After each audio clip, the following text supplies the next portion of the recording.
It was a late autumn evening when Ava called, her voice more urgent than usual. "Zoe, I need you to come over now," she said. My heart skipped a beat. Ava, my older sister, was the kind of person who never showed vulnerability.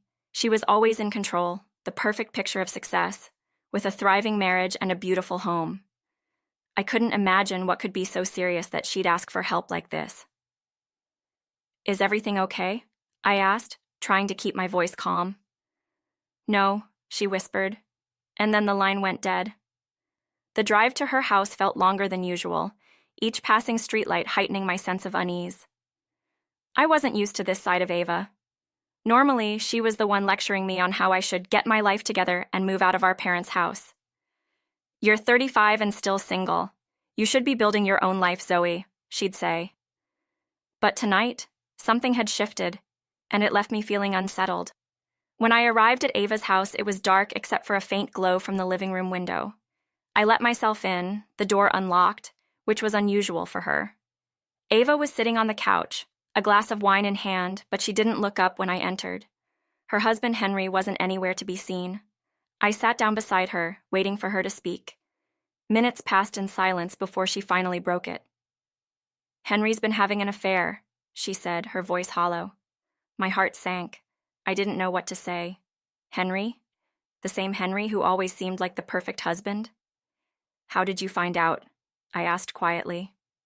Ava stared into her wine glass as if searching for answers there. "I found his phone, saw the messages. He wasn't even hiding it that well," she said, her voice bitter. I had never seen her like this before. So vulnerable, so broken. I could barely process what she had said. Henry cheating. I'd known him for years, and nothing about him had ever raised any red flags. He was charming, attentive, and always seemed to adore Ava. But as I looked at her now, I realized that even the most seemingly perfect lives could harbor secrets. "Are you sure?" I asked, knowing how ridiculous the question sounded the moment it left my lips. Ava shot me a look that made it clear she didn't appreciate the doubt. "I read every single message, Zoe. There's no mistaking it. He's been seeing someone else for months," she said, her voice shaking slightly. She put the glass of wine down and ran a hand through her hair. I felt a pang of guilt. Here I was, the single sister she always pitied, now feeling thankful for my lack of complicated attachments. "What are you going to do?" I asked, but I already knew that Ava didn't have an answer to that. She had spent so long building this image of a perfect marriage, and now it was all falling apart. "I don't know," Ava admitted, her voice breaking. "I just can't believe he'd do this to me. After everything—" She trailed off, her eyes brimming with tears. I had never seen her cry before, not like this. I moved closer to her, feeling helpless. "You don't have to decide anything right now," I said softly. "Just take some time to process it." Ava wiped her eyes and nodded, but the pain in her expression was undeniable. For years, she had preached to me about how perfect her life was, how I needed to aspire to have what she had. And now, it seemed like everything she had built was crumbling around her. We sat in silence for a while, the weight of her confession hanging heavy in the air. It felt like the room was shrinking, suffocating us both. Eventually, she spoke again. "I feel like such an idiot. I should have seen this coming." Her voice was filled with self-loathing, and it hurt me to hear her like that. "You're not an idiot," I said firmly. "You trusted him, Ava. That's what people in relationships do." But even as I said it, I could feel her doubt creeping in. Ava had always been the confident one, the one who had everything figured out. Now she looked lost, like she didn't know who she was anymore. "I just don't understand," she whispered. "How could he do this to me? To us?" She buried her face in her hands, and for a moment, I didn't know if I should leave her alone or stay. "Do you want me to talk to him?" I offered, though the thought of confronting Henry made my stomach turn. Ava shook her head. "No, I don't want you to get involved," she said, her voice muffled. "This is between me and him. I just need to figure out what to do next." She looked up at me, her eyes red and swollen. "What would you do, Zoe?" she asked suddenly, and I was caught off guard. It was a question I didn't have an easy answer to. What would I do if I were in her shoes? Could I forgive something like that? Could I ever trust again? I don't know, Ava, I admitted. I'd like to say I'd walk away, but it's not that simple, is it? She nodded slowly, understanding that there were no easy choices in a situation like this. I don't even know if I want to save this marriage, Ava said, her voice barely audible. But the thought of ending it, of starting over, it's terrifying. I could see the fear in her eyes, the fear of the unknown, the fear of losing the life she had spent years building. You don't have to decide anything right away, I repeated. Take your time, talk to him, and see how you feel. You're allowed to be angry, but you're also allowed to take a step back and think. Ava let out a shaky breath, her body trembling as she tried to regain control. I just don't want to feel like this anymore, she said softly. Over the next few days, Ava avoided Henry entirely. She moved back in with our parents, and although she tried to act like everything was fine, I could see the strain on her face. She didn't talk much, and when she did, it was never about Henry. I didn't push her, figuring she'd come to me when she was ready. Then one evening, Henry showed up at our parents' house unannounced. I was sitting in the kitchen when I heard the doorbell ring. Ava was upstairs, and my parents had gone out for the evening. I hesitated before answering, knowing instinctively that it was him. Zoe, is Ava here? Henry asked as soon as I opened the door.